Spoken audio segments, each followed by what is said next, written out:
2 پیشیاں ہوئی on line اور 3 پیشیوں میں وہ گیا وہاں کی، اور وہ ایک مہرا تھی وکیل، مگر بہت بہترین وکیل تھی. انہوں نے اپنے کیس کو رکھا اور ہندوستان میں میں نہیں جانتا ہوں جب یہ علماء اتنے کیسوں کو اتنے سال سے لڑ رہی ہے، بیک وقت 50 آدمیوں کی ضمانت ہے جن میں 6 عورتیں بھی تھیں. یہ پہلی مرتبہ یہ ہماری بہت بڑی کامیابی ہے، اللہ کا انعام ہے، اس کا فضل ہے. ہم لڑ رہے ہیں اسی لیے.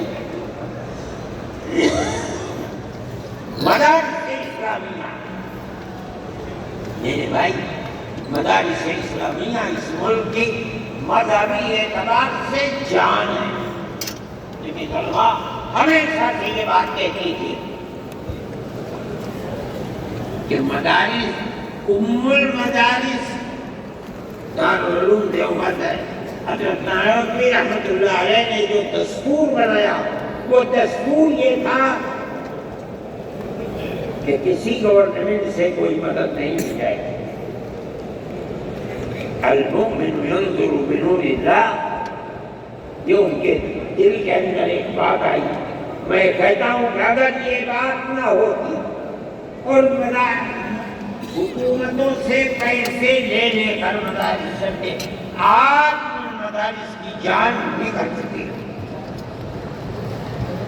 آزاد ہے مدارس، کسی گورنمنٹ کا ایک پیسہ ہمارے پاس نہیں ہے. مسلمان رکشہ چلانے والا، مزدوری کرنے والا، دولت مند، کاروبار کرنے والا، ہر مدرسہ ایک ہاتھ سے دیتا ہے، دوسرے ہاتھ سے پتہ نہیں دیتا. اللہ کا فضل ہے. اسی طرح مدارس دین کی خدمت کر رہے ہیں. ہم یہ سمجھتے ہیں کہ دین کی بقا ہندوستان کے اندر، اس کے اندر بنیادی کردار مدارس اسلامیہ کا ہے. لوگ کہتے ہیں تبلیغ کا ہے، میں کہتا ہوں ہاتھ کا بھی ہے. اصل کردار مدارس اسلامیہ کا ہے. ارے بھائی، مولانا الیاس صاحب رحمۃ اللہ علیہ نے تبلیغ کی بنیاد رکھی، کہاں کے تھے؟ مدرسوں میں پڑھ کر نہیں رہے تھے. مولانا یوسف صاحب نے کام کیا اپنے باپ کے طریقے پر، کہاں سے نکلے؟ مدرسے سے پڑھ کر کے نکلے تھے. مولانا چلے گئے، مولانا انعام صاحب، پھر اس کے بعد مولانا الہاد صاحب. آج دیکھ لیجیے جو بچے کام کر رہے ہیں وہ سب مدرسوں سے پڑھ کر کے، ان کی اولاد مدرسوں کے اندر پڑھ.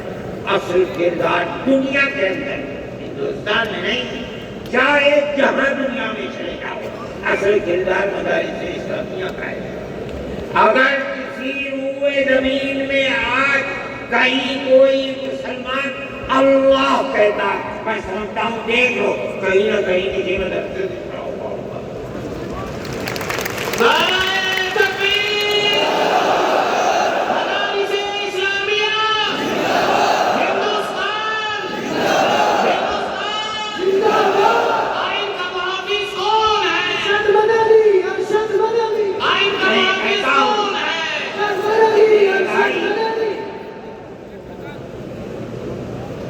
مدارس اسلامیہ کا یہ کردار ہے. اسلام کو پھلتا پھولتا دیکھیں، یہ ان سے برداشت نہیں ہوتا. مگر یاد رکھیں کہ اللہ کا یہ چراغ نہیں بجھے گا، اسے بجھانے والے بجھ نہیں.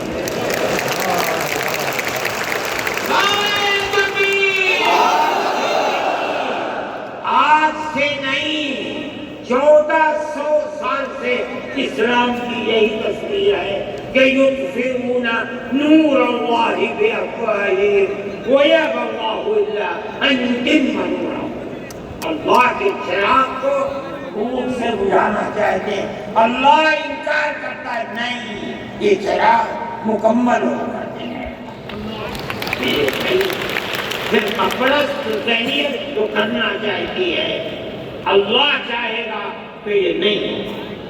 مسلمان اسی ماحول کے اندر زندہ ہے، زندہ رہے گا. اور اسی طرح اس ملک کے اندر اسلام کا، اس ملک کے اندر بھی اسلام کا چراغ چلتا رہے گا۔ میرے بھائی، میں یہ باتیں اس لیے کہہ رہا ہوں کہ آپ کے اندر حوصلہ ہونا چاہیے، لیکن امن و امان کو مت جانے دیجیے۔ مسلمان مر جائے ٹھیک ہے، مگر امن و امان کو نہیں ملتے۔ میں نے ٹھیک ہے اسلام کو نہیں مانتا آدمی، اللہ کو نہیں مانتا، اللہ کو برا بھلا کہتا ہے۔ ہمارے آقا ہمارے سر اور آنکھوں پر ان کے جوتے ہیں، ہم ان کو اللہ کے بعد دوسری شخصیت سمجھتے ہیں۔ جو نہیں مانتا وہ ان کو برا بھلا کہتا ہے۔ کہے دیکھیں نقض امن کے لیے کہے، ہم یہ سمجھتے ہیں کہ ہندوستان کے قانون کے خلاف ہے، یہ پھر پرستی ہے کہ اس کو تو نظر بند کر دیا جائے، کسی طرح چھپا دیا جائے، اور وہ جو احتجاج کرے ان سے جیلوں کو بھر دیا جائے۔ ہم سمجھتے ہیں کہ یہ خود ایسا کرنے والوں کی فرقہ پرستی ہے، ہم اس کو قبول نہیں کرتے۔ اس لیے میرے بھائی، آنے والے دنوں کے اندر یہ بات طے ہوگی کہ اس سلسلے کے اندر کیا کیا جائے۔ ہم اس کو نقض امن سمجھتے ہیں۔ آپ ایسا کرنے والوں پر نقض امن کی بنیاد نہ بنائیں، اور وہ جو گھروں سے باہر نکلے ان پر نقض امن کی بنیاد۔ آج بنگلور کے اندر جو یہ واقعہ 3 سال پہلے ہوا تھا، جو کرنے والا تھا وہ آزاد پھر رہا ہے، اور میں سمجھتا ہوں کہ 63 یا 64 لوگ 3 سال سے جیلوں کے اندر رہے ہیں، صرف اس لیے کہ جو نقض امن کرنے والا ہے اسے تو آپ نے آزاد چھوڑ دیا، اور جو احتجاج کرنے والے تھے ان سے آپ کو جیل میں بھر دیا۔ ہم اس چیز کو اس ملک کے امن کے خلاف سمجھتے ہیں۔ میرے بھائی، بلڈوزر چلانا یہ بھی ایک چیز تھی۔ آپ قانون کے خلاف ہونے پر بلڈوزر چلاتے ہیں، چاہے ہندو کا گھر ہو، چاہے مسلمان کا گھر ہو، چاہے عیسائی کا گھر ہو، ہم اسے بھی برا سمجھتے ہیں۔ آپ نوٹس دیجیے، چند دن کی مہلت دیجیے۔ کل آپ نے نوٹس لگایا آگ لگانے خراب ہے، لیکن آپ دیکھ لیجیے 95% گھر مسلمانوں کے ہیں، پوری روڈ کے اوپر، جہاں مکانات کہتے ہیں کہ اپنی جگہ سے بڑھے ہوئے ہیں، مسلمانوں کو بھی ہے، ہندوؤں کو بھی مکانات، آپ صرف مسلمان کے مکان توڑنے۔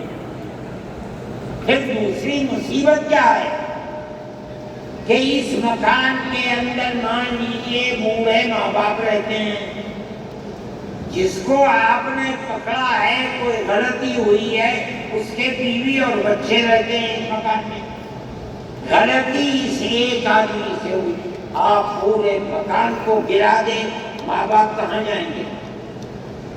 ایسے مکانات کو گرا دیا جس میں وہ کرائے پر رہتے تھے، ان کا مکان آپ گرا دیا۔ ہم اس کے خلاف، ہم یہ سوچتے ہیں کہ گورنمنٹ کا یہ عمل ملک کے دستور اور آئین کے خلاف ہے۔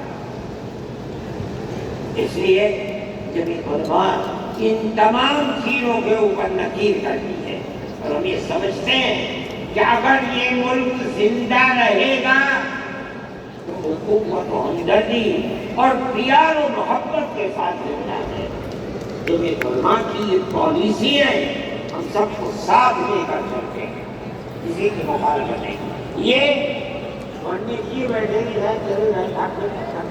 ہیں، اس سے یہ ہو گئے کہ تبڑا ٹیکا لگا ہوا ہے۔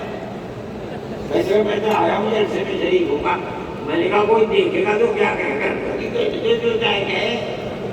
میرے تعلقات سب سے، میں ہر ایک سے اپنے تعلقات، چاہے کوئی ہندو ہو چاہے مسلمان ہو، میں نے اپنے بچپن میں دیکھا ہے کہ حضرت رحمۃ اللہ علیہ کے بعد ہندو بھی آتے تھے، مسلمان بھی آتے تھے۔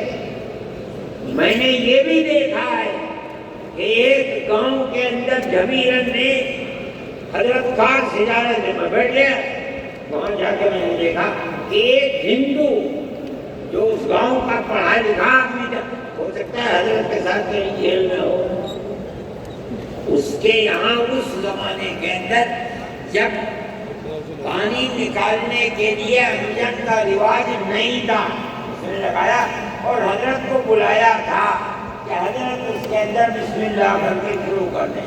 حضرت کا بڑھاپا تھا، وہ اسے چلانے تو وہ بھی لگا اور بھی لوگ لگے اور حضرت بھی لگے اور اسے چلایا، وہ پانی نکلنے لگا. یہ تعلقات تھے. ہم آج بھی اسی کے اوپر پائیں گے. بغیر دیار و محبت کے ملک نہیں چلے گا. آپ کو یہ چلانا پڑے گا. آپ اسلام اور مسلمان کی مخالفت کریں اور اسے برباد کریں، یہ چیز نہیں چلے گی. میں اس سلسلے کے اندر جو گٹھ بندھن کی پالیسی ہے میں اس کو اچھا سمجھتا ہوں. ایک طرف تو یہ کردار ہے گورنمنٹ کا جو آپ کے سامنے پیش کیا جا رہا ہے. دوسری چیز الیکشن کے زمانے کے اندر جو انڈیا گٹھ بندھن نے اپنا مینیفیسٹو شائع کیا، میرے پاس یہ چیز پہنچی کہ راہل گاندھی جی نے یہ کہا ہے کہ ہماری حکومت اگر بنے گی تو ہم ہر اقلیت کو اپنے مذہب کے اوپر چلنے کی آزادی دیں گے. میں نے ان کی اس بات کو خطرے سے نظر سے دیکھا اور میں نے اعلان کیا کہ اس اعلان کے بعد مسلمان کو اس گٹھ بندھن کی جس میں رہ کر اس کو آزادی ملتی ہے اپنے مذہب کی، اس کو ووٹ دینا اپنے ملک اپنے دین کی حفاظت کے مرادف ہے. اور مجھے بڑی خوشی ہے کہ سارے ہندوستان کے مسلمانوں نے ایک جٹ ہو کر کے گٹھ بندھن کو ووٹ دیا اور گٹھ بندھن اس طرح سے آگے نکلا اور مجھے میرے بھائی یہ جمعیت علماء کی پالیسی ہے اور جمعیت علماء اس پالیسی کے اوپر زندہ ہے. مسئلہ فلسطین کا ہے، بڑی عجیب بات ہے. فلسطین آزاد ملک ہے، حقیقت یہ ہے. آپ یہ دیکھیے جب دولت